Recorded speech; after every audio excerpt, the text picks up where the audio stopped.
Hey guys, welcome back to the channel. Today I will be showing you how to create a group chat on Fluxer. So to do this process, first thing that you will do is you can just simply go ahead and go to web.fluxer.app.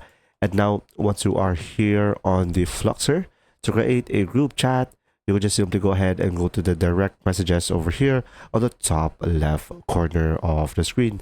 Go ahead and select direct messages. And from here, you will have direct messages category down below. So you could just simply select the plus icon over here, create a DM. And now, as you can see, to create a group chat, you could just simply select create group DM at the bottom right.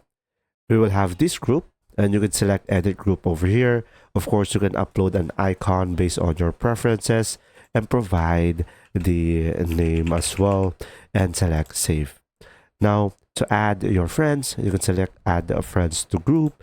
And from here, if you have friends on the Fluxer, of course, you could just simply search them up over here and you could just simply add them directly and automatically they will be joining the DM.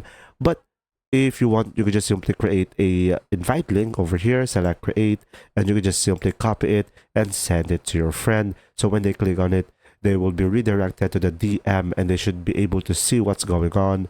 And pretty much that's it. I hope this video helped you understand more. If you do, leave a like and thanks for watching.